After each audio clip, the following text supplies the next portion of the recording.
now listening to the Dual Position Podcast. The boys are back to talk all things Supercoach all season long. Please welcome your hosts, Whisperer and Brew. It's like Christmas has come again. We are only in the middle of November, and we already have some Supercoach news to talk about. You are listening to the Dual Position Podcast, the first episode of the newly branded Dual Position Podcast.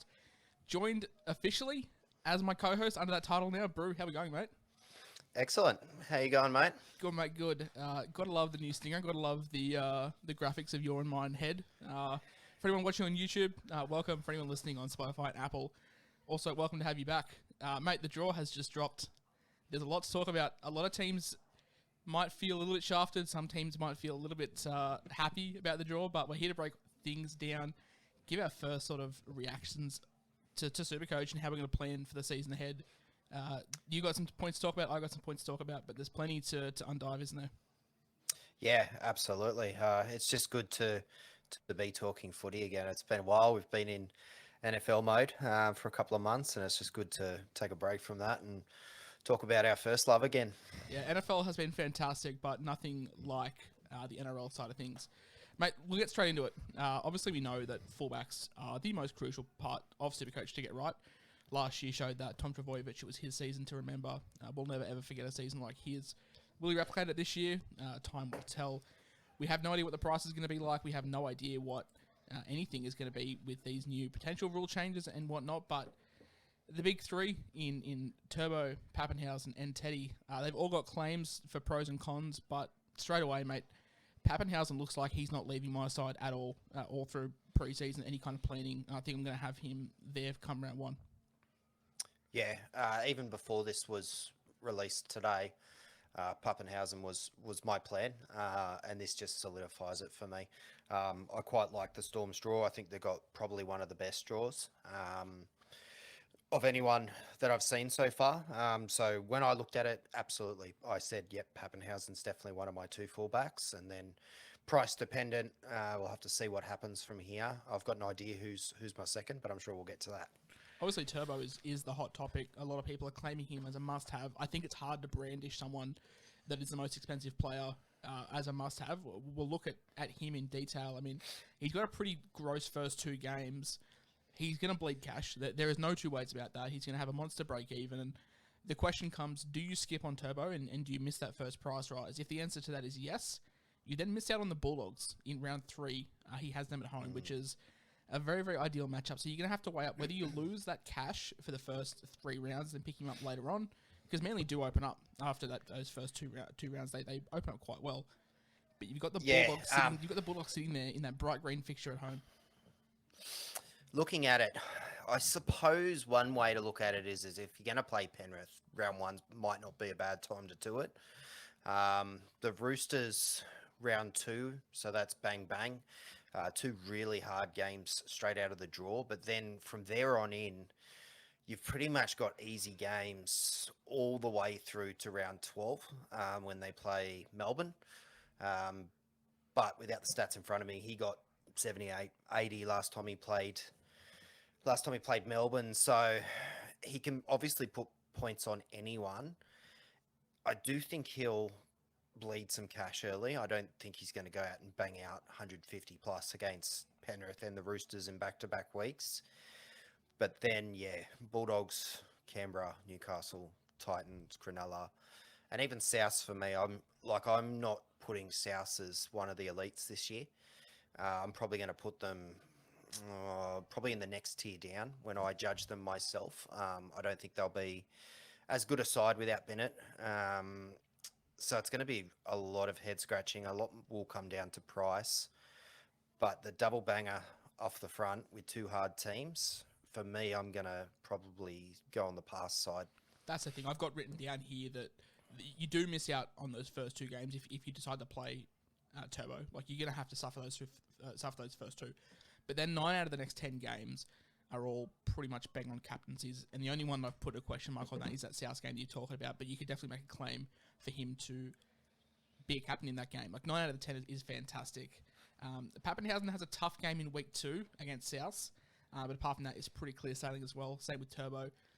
And as you said, like Souths may not even be what Souths were this year. Like they are going to miss Bennett, they're going to miss Adam Reynolds, they're going to have to rely on no Latrell for a couple of weeks as well. So round 2 for Pappenhuyzen might not be a bad time for Souths to play Melbourne. Oh, I love Pappenhuyzen's draw. I know we consider Souths to be one of the elite and probably one of the harder sides, but I don't think they're going to be a defensive powerhouse. So I think there's still going to be points on offer for any fullback that does play them. So if you factor that in, you've got Wests. Obviously, West should be quite an appetising round 1. South, I don't think he will go terribly. Worst case scenario. Then you've got Para, Dogs, Canberra, Cronulla, New Zealand. They've got a really nice run. Pretty much all throughout the season. They don't really have any periods where they play back-to-back difficult sides, and that is a scary thought when you're talking about the Melbourne Storm. We're also looking at this off the fixture ticker. The draw came out today. I put together a fixture ticker of all the teams. There's 5 categories. I've got elite, hard, neutral, easy, and then softest. We're basing off that. If anyone listening to this that wants to get their hands on that ticker, send me a message. You know where I am, at SC Whisperer, Facebook, Twitter, Instagram. I will send you guys a link to that. The only thing with Pap that I can see as a negative, and I'm not too sure if you want to call it a negative, but round 1 against the Tigers, no Harry Grant. He is copying a suspension from last year. No Brandon Smith and no Cam Munster, obviously with their antics in the off-season. So it's just going to be Jerome Hughes and Ryan Pappenhuyzen. But you'd think against the Tigers with all this off-season noise, it shouldn't be too much of an issue. I think Bellamy will have them ready, whoever the spine is going to be. Interesting on Brandon Smith, whether or not he does play for the Storm this year. So they might have to get used to playing without him if the rumours that we're seeing in the last 24 hours are true. I'm probably not going to let it factor in too heavily for me. I either want him or I don't want him, and if those guys are going to be missing out for one game, I'm probably just going to wear a lower score if it were to come to that. Now, you mentioned Brandon Smith, and that might give some benefit for Harry Grant. The podcast today, we're not going to delve too much into the forwards. This is more to try and get your high ceiling back guys, especially in the opening parts of the season. We'll definitely delve into the forwards closer to the start date. Your team, mate, the Roosters, they have an iffy week 2 and week 3. But rounds 14 to 13, they're pretty smooth sailing with only the Panthers at home in round 11 to worry about. Obviously, we're going to have Tedesco back, and that means and Kiri's back as well, which could be a dynamite combination. Yeah, my notes next to the Roosters say very healthy draw. I'm not worried from a Supercoach perspective. I'm not worried about playing Manly. Chooks and Manly in recent times, they typically have high-scoring games against one another. I think they towed us up at the back end of last year, but we were the walking wounded then. So I still think Supercoach-wise, that's going to be pretty good for points. South, when I do my own gradings, I'll probably adjust yours a little bit. I won't have South as an elite this year. I'll probably have them more, pushing the average to the hard bracket. So I don't mind playing them early, and then you've got a long stretch of games where I'm not really worried about any of their contests until round 10. Sorry, not round 10, round 11 against Penrith. Penrith will be tough for the Roosters, but pretty much all the way up until the first bye, I really like the Roosters this year for Supercoach. As do I, man. I'm a huge fan. Just basing off those gradings off last year's points, you and I will definitely sit over the Christmas period. We'll sit down and adjust them and try and get an accurate representation for the people out there, and we'll try and get a better understanding. We mentioned the Roosters had an iffy week 2. South, they also had an iffy week 2. The Roosters, sorry, not the Roosters, the Seagulls and the Storm, they all have iffy week 2. So at a quick glance, week 2 is not ideal for captaincy.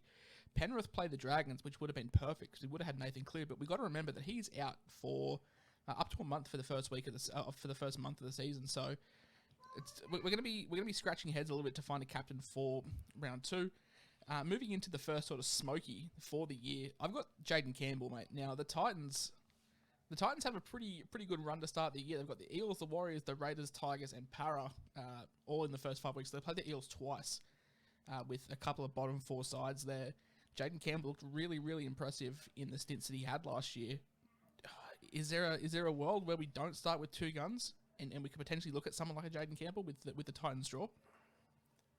There's a world where some people might start without two guns. I will not be one of those people. I must say, but the Titans have one of the most attractive draws. If you're looking at all 25 rounds of the season, I really like their run this year. And I genuinely think that they can easily be a top 8 side this year. I'm hoping they steer clear of injury and they get more time on the park together. They started to show something at the back end of last year with a few of their younger guys. How they line up in the spine will be rather interesting. It could all turn on its head in the next coming months. But honestly, I really like them, particularly over the first 5 rounds. They might be one of my go-tos early, I think. Who do we think the spine is going to be? Obviously, we're in the middle of November, so it's hard to work out. At the moment, I think it's Aaron Booth at 9, Sexton 7, Brimson 6, Campbell 1. That could be a Brandon Smith at 9, who knows? But at the moment, I think it's Aaron Booth's job. He is another one that I'm very, very keen on for Supercoach. But do you have any pushback on that potential spine? No, it does sound about right to me. I'm trying to think who are the obvious people that we're admitting there. Obviously, Fogarty was Taylor's, just released. Ash Taylor has no longer a contract as well. So those two are big outs. And you'd think Sexton. Warriors. You think Sexton fills the role and Campbell shifts into fullback, which would push Brimson to 6. I don't mind Brimson playing at 6. I still think they'll probably pick him at fullback. I'm not too sure. I'd have to do my off-season homework and find out who they've got on their roster that can play in the halves, though. I'm okay with the switch, but if Brimson were to go to 6, I think he's quite capable of ball playing. Mate, another side that has a good opening draw, and look, 5'8" this year looks pretty slim. We're going to have Cody Walker, who in my mind is an absolute no-go for the first month. Cam Munster's going to be out for a couple of weeks. Adam Dewey is going to have that injury. The Warriors have a really good opening draw, mate. They've got, I've got it written down here, they've got the Dragons, the Titans, the Tigers, the Broncos, the Cowboys to start. The new man home, Sean Johnson. Are we getting around Sean Johnson? I'll tell you what, it might not be the worst ploy. It'd be interesting to see if he gets that dual 5'8" halfback, because that would make him very, very handy. But with that early draw, his price might not be too bad. There is a world where I could definitely start with SJ. I quite like them to start, and I quite like the Tigers actually as well, draw-wise. Half, as you said, is going to be hard because you've also got Luke Keary, who's probably going to have a good season, but he's probably going to start slowly too, coming back from such a serious injury. And, I don't think I would start with Luai. Kind of burnt me a little bit too much last year. As you said, no Munster. Not sure if the Seagulls really have a genuine 6 option. So it could be a position where you take some chances this year. You talk about if SJ could be a Supercoach goldmine with the halfback 5'8". If this kid gets a shift to the 5'8" and Supercoach reward him with the dual position, Reece Walsh, if he gets the goal kicking with his opening draw, with how poor the 5'8" role is, it's hard to look past him. Oh yeah, if he was dual 5'8" fullback or something like that, 100%. Would he goal kick? Do you think he would goal kick over SJ? With SJ's issues with his legs, I would like to think so. Walsh can kick him. I mean, there was a couple of times last year where he may or may not have lost the game thanks to his boot, but the kid is, 19, 20? Like, he's going to develop, and if the Warriors want him there long term, give him the keys, and obviously SJ's there as a pretty solid backup. Another player that is moving from fullback to the halves, the Sharks, Nico Hynes, they have a great draw. If you've got love for Nico Hynes, if you've got love for Cam McInnes, there's no time like the first couple of rounds to get him in. Cam McInnes, I've definitely got love for Cam McInnes. I know people say he's coming back from a serious injury, but that bloke is like Superman. I'm very keen on McInnes to start the year. I know a lot of people won't be because of the injury, but personally, he's one of the first picked in my side. If he gets that's through hot because I'm on the camp of stay away from McInnes. I just look at that injury. I know you are. I look at that injury I and saw look what happened with Victor Radley. Victor Radley started very slow as well, and I think McInnes will be in my team for the run home. I'm just worried about him coming back, but I guess the positive was it happened so long ago. It didn't happen in July or August. It happened back in early February. Yeah, exactly, and he should get that extra time to get the conditioning right. So, like, if he goes and re-injures it, that's a different story. But I don't think output-wise he knows anything but output. So I personally am on the supporter train for McInnes this year. For Nico Hynes, it's funny. I'm so cold on Nico, mate. I am so cold on him because he's probably going to cost a pretty penny based on his fullback form last year. But 5'8" is going to be a position this year that's going to be really tricky, and he could become an option for a lack thereof. Other options, to be honest with you. I'm trying to. When I say I'm cold on Nico Hynes, I don't think he's going to fall off the cliff, but I think the price that we're paying for him, considering the output that he had at Melbourne the season just gone by, I just think it's too much cash that we're going to lose initially. I don't know what he's going to be like in the halves. Like, yeah, he was very good at finishing. Like, he was on the end of Munster balls and putting Olam or Adokar over or going himself. I don't know how much room he's going to have at the 6 when you've got someone like a Will Kennedy at the back as well. Yeah, I can't really see him being a 60-plus average in the halves. At fullback, absolutely. If the Sharks threw him in the number 1, different story. He'd probably average 80-plus. But with the way that the Sharks are set up and the season that Will Kennedy had last year, I don't see that happening. He has to go in the halves, which means you're probably going to be taking a guy that you know is going to lose cash. And that's the thing. If you have Turbo there as well, like your team value under those two, I don't think you're going to make up enough money in the cheapies to really balance it out. So you're going to have to look deep into it and work out, are you happy to cop the price loss on Hynes and Turbo? Like, the play last year was just get your big point scorers, and that's totally fine. Like, and you're going to have good safe captain options, but it's tough. I mean, the Sharks have Canberra, the Eels, St George, Newcastle, and the Tigers for the first 5 rounds. Like, that is pretty juicy, but it's just a lot of uncertainty. Do I think the Sharks are gonna enter Bulldogs territory? Absolutely not. Their side is too talented. But a new coach in the building that everyone's hyping up. We saw this happen last year with the Bulldogs. Don't get me wrong. I'm not saying the Sharks are gonna get the spoon, but there might be a little bit of teething issues for the first 2 months. I've got the Sharks in the top 6 this year. I think they'll hit it. They'll hit it well. They'll come home like a wet sail. I just don't know how they're gonna go to start with. Who's their 7? Is it Trindle? Is it Tracy? Like, there's a lot of things to talk about with the Sharks and how's their forward pack going to rotate. Obviously, Dale Finucane coming in. Cam McInnes, we've touched on that. You love him very much. I don't know if I can get behind Nico Hynes initially. Yeah, one of the good things for the Sharks too is they play Melbourne on bye weekend, which is that's handy, brilliant for them. Very handy, yes. A couple of weeks later, so they do have some tough games at the back end of the season, but it's kind of surrounded by mud. Games they should just wipe the floor with the opponents looking at it. So they will come home with a wet sail, but they've also really got that easy, like their first 5 rounds, and then you get the 2 tough games, and then you got another month of games that they should probably win. If you're going to have teething issues, there's not many better 5 games to open the season with to hit your strides. That if they're off, if they're not good all 5 of those games, they could win 4 of those playing in third gear. Like, it's a pretty tasty draw. Look, I mentioned Parramatta typically do start the season strong, so that's not going to be an easy game. That's borderline a hard game, but outside of that, you know, the Raiders. Who knows what the Raiders are going to be? I'm not sure about the Raiders. The Dragons are going to run dead last this year, I reckon. Newcastle, again, I think Newcastle's going to fall further. I think if Newcastle lose Mitchell Pearce, that's a huge loss. Like, I think that is a massive.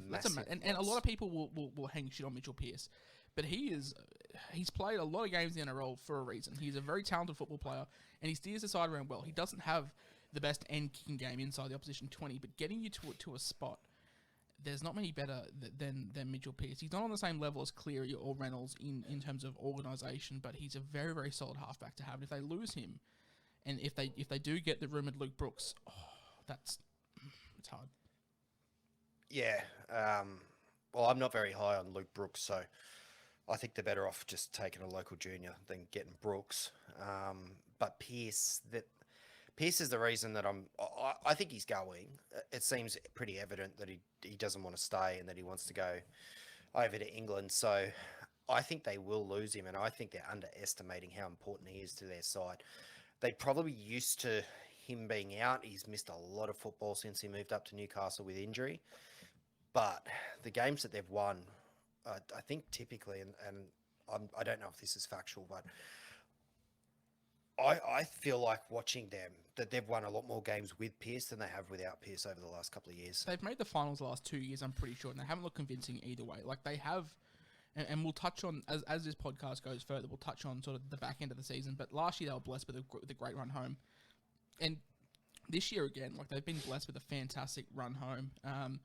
Look, with the Sharks, like I mentioned that I was cold on Nico Hynes, another 5'8" that I cannot get behind, and they have been shafted the first 5 weeks. South Sydney, Cody Walker played career footy last year and averaged a great score respectively because of the great footy he played. But South's 2 to 4 are shocking. They play the Broncos round 1. Who knows what the Broncos are going to be? They've got all these new acquisitions. Adam Reynolds playing for a new club. Who knows how Souths are going to bounce back? In saying that, though, from rounds 5 to 22, so that's a long time of the season, they have 2 tough matchups in that entire span. But I am worried about how they will bounce back after a tough start. I think the game they play against the Dragons in round 5 will be a huge telling point as to where the South Sydney mentality is, because that's when that hot start comes off for them. They do open up. You know my thoughts on Latrell, and we'll touch on him soon, but it's going to be tough for South to come back if they do manage to start 1-3. Yeah, that first game too. That's at Suncorp. So, like, that's not the easiest game to start the season. I know it's the Broncos, but the Broncos will probably come out and play spirited footy in round 1. So, it's probably a little bit harder than it looks. And then obviously you got Melbourne, and Melbourne should have most of their studs back for that game. Again, that's an away game as well, so that should be down at Amy Park. Then you got the grudge match with the Roosters, and obviously the Roosters are still pretty pissed off about last year. And then you got the Panthers. So then you got the grand final rematch. And then obviously, yeah, as you said, then you got 3 pretty tasty games for them. They should really wipe the floor with them. And then you got a hard one, and then you've got just nothingness all the way up until Melbourne in round 19. So, yeah, I guess the silver lining is if you stay away from the Rabbitohs players, they could drop some cash, and then you could jump on. You could jump on for that, maybe that Bulldogs game. Yeah, I'd be jumping on round 6 if I'm buying stock in the Rabbitohs. It's after the Dragons game. I want to see. The only issue is you're going to have to weigh up the buy as well, because they don't play that first buy, so you're going to waste a trade. You know, I wouldn't say it's necessarily a wasted trade with someone like Cody Walker, for example. But you are going to have to consider that as well, that they don't actually play that first buy. No, but look, the thing that stuffed me last year was hitting buys hard. And I ran out of trades towards the end of the year. I think a lot of us that targeted the buys hard did that. I'm not too fussed this year, and we'll touch on the buys soon. But Cody Walker, obviously Adam Reynolds next to him made him play a lot better footy, and it made his job easier. We're looking at Blake Taff, Ilias, or Anthony Milford as the 7 next year. I am worried about Cody Walker for the first 2 months of the year. I'm too worried to start with him because he as well. He's gonna have a pretty hefty price tag with him with the way that he played last year. Milford, I don't know about that. He's not a game controlling 7, and I think that's what Cody Walker needs. I think they'd almost be better off playing the kid. Ilias, was it? I think he played at the back end of last year. I think Taff doesn't fit the mould of a 7 either. In what we saw last year, he could be, but for what we saw last year, it has to be Ilias for me. Yeah, I agree actually, and you know Taff's a fullback. I don't like this. Let's move players around, you know, between fullbacks and halves. Pick their position first. Do you think that was it for South last year?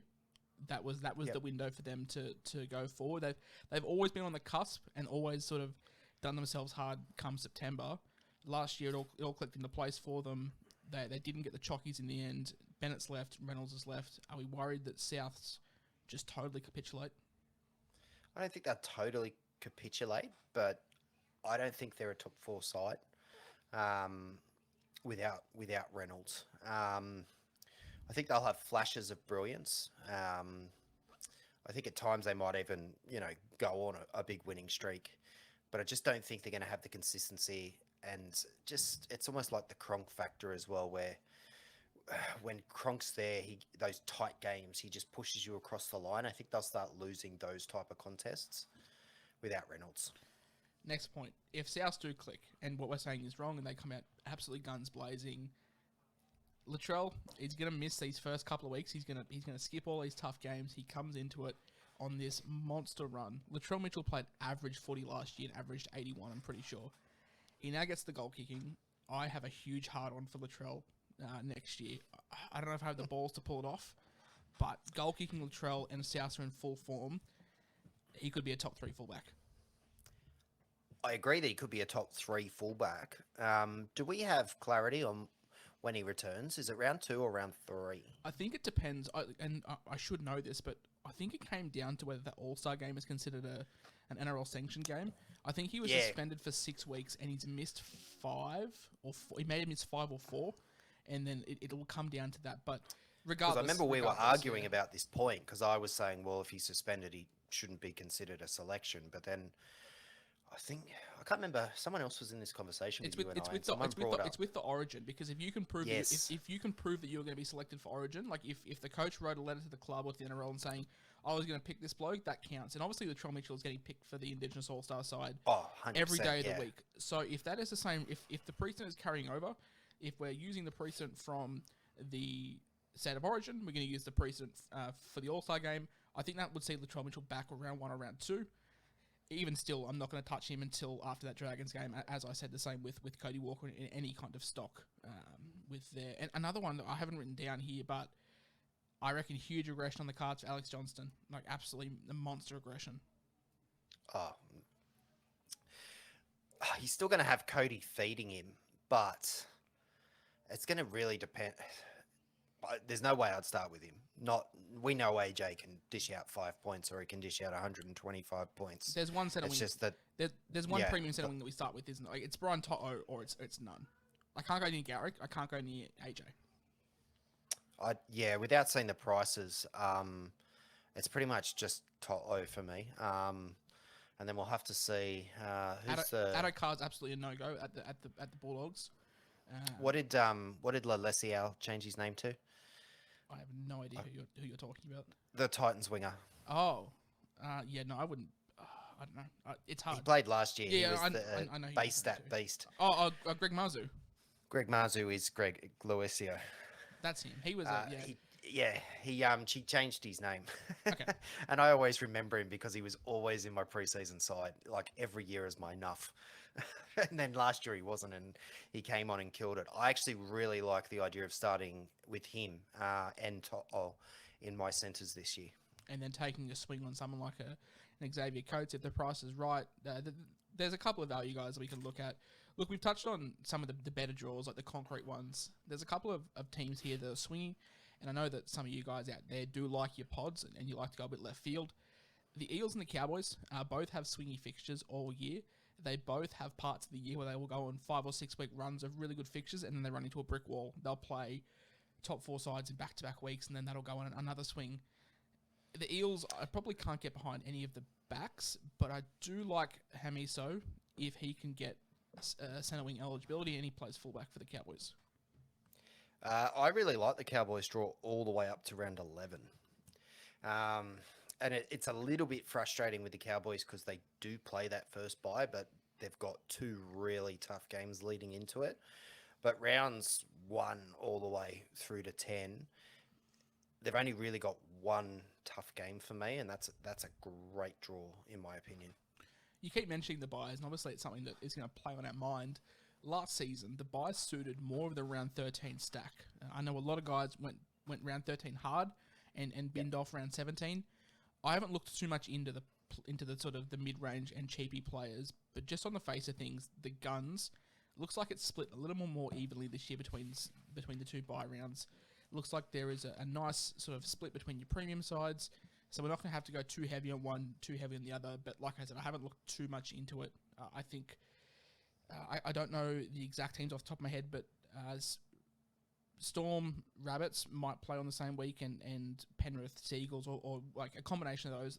The four big guns, they will split and play two separate bye weeks. They are split. Yeah. So I've only really done up to 13.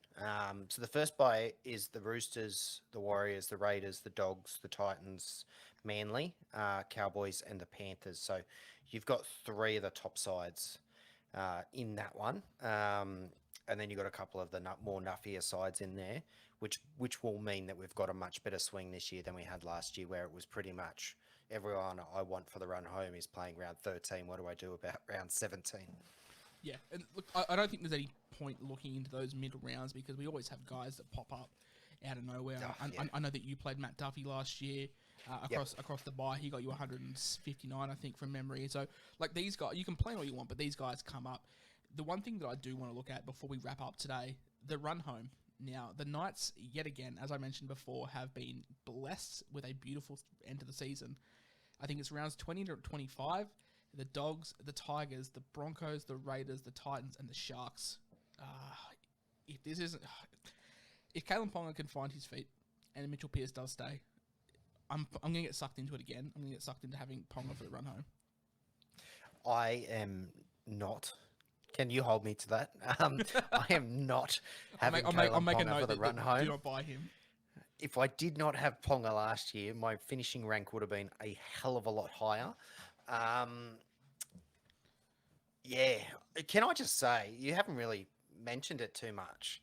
The West Tigers got an absolutely stunning draw, end to end, if you ask me. Yes. Look, the thing is, on the fixture ticker, look, I do have the Tigers here, and we'll mention them at the end. On the fixture ticker that I've put together, I've only done it based off defenses. I don't take into account how good a side is. The Tigers have a blessed draw, but can they capitalise on it? They're going to have no Adam Dewey, who is the heart and soul of that attack.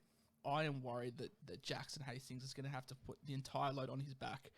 And we're not going to have the strike power to help him. I mean, we've got Dane Laurie, but apart from that, there is nothing that excites me at this side. And you reckon the Dragons get the spoon, but, mate, I reckon we'll give it a red-hot crack as well. Yeah, your bottom three, in my opinion, and I don't mean that to be hurtful in any way. I mean, I know we suck. It's all good. I look at your draw and go, okay, you get Melbourne in round one minus their players, then you don't play them again. You get Manly twice, but, you know, let's say Tom gets injured or Tom's missing that week. All of a sudden, it's a different Manly that you're playing. You've got South a couple of times in there. Again, I don't think South are going to be the same force that they were this year. And then you got the Roosters, but that's right at the back end of the season. And that's the point. Really like it. That's the point that I made. I've literally got here on a dot point. The Tigers have two tough games from rounds 15 onwards. It's just going to depend on Dewey's injury when he comes back. How much stock do we put into guys like Jackson Hastings and Dane Laurie? I've literally got that written here, word for word. It's just hard. It's just hard to any other side. I would be putting all my chips in, standing up, saying all in. But just it's. I guess it's good because we're going to get a good look at the Tigers before we decide to take the plunge in round 15 onwards. But it's tough. I mean, David Nofaluma had a career year with Benji Marshall inside of him. Regressed last year. You weren't on the podcast at the start of last year, but I made that pretty clear that David Nofaluma was going to have a big regression. He did. He sucked me in at the end of last year with a good run. Exactly what they've got now with the updated draw. It's just hard to go back to the same hand that's bitten you before. Oh, absolutely. But you've kind of ruined my night too. I'd forgotten about Adam Dwayne's injury. Yeah. Oh, I didn't own him all last year.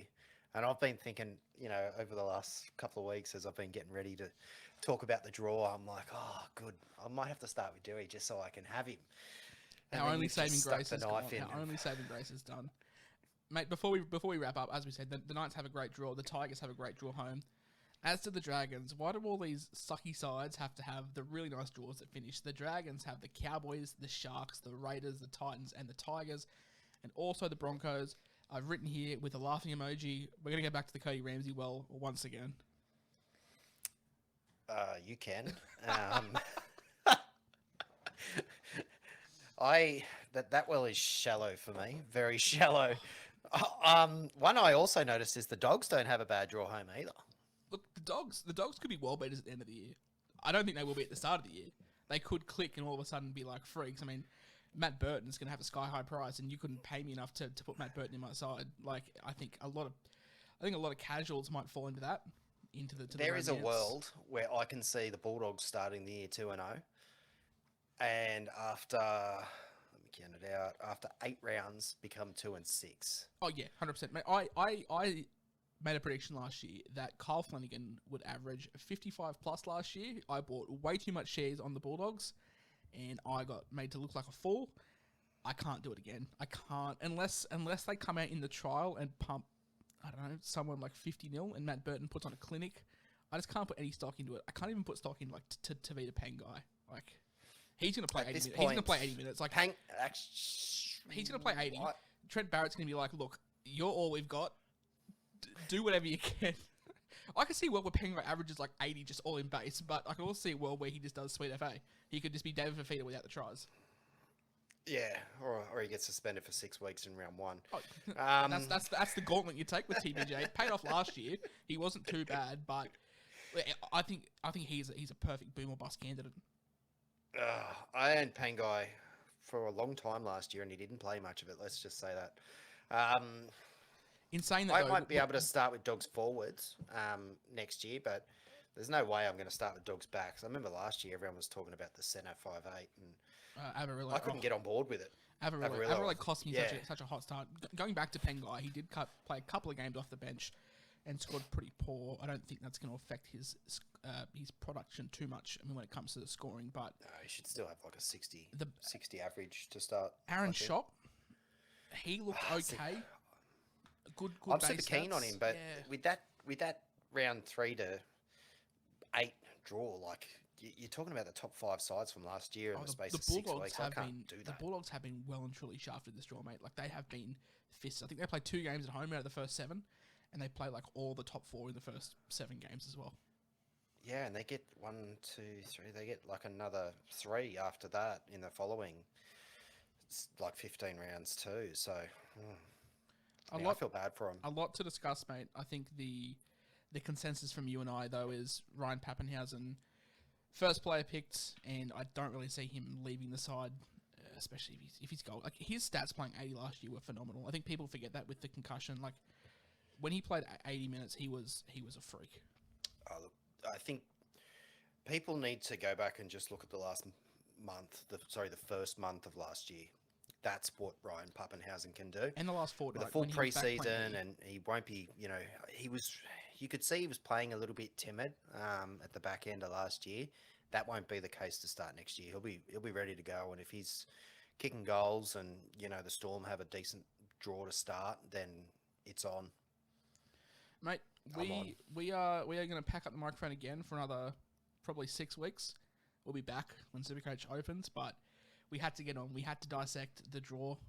There is a lot to talk about. I didn't realize a draw could have so many talking points. As I said, if you guys do want access to that fixture ticker, let me know in my DMs. Brew and I will sit over the next couple of days. We'll fix it up and get it primed for the start of the season. But that's going to do us for today, mate. I very much thank you for coming on. This is now your project just as much as it's mine. Thanks for everyone that stuck by me last year during some trial and error times, but we do have Brew on board now. And I'm very, very excited for the year coming up, mate. I cannot wait. I am absolutely ready to rock and roll again. I was a bit over it at the back end of last year. It's a long season and I was ready for a rest, and now it's been, 2 months, and I want it back. So that's Supercoach for you. Oh, I have just Google searched something. So people watching on YouTube will have seen your head disappear, but we're back now, and that's gonna be all for us today. Thank you for listening, and we'll be back mid-December, hopefully when the prices open up. Thank you very much, Brew.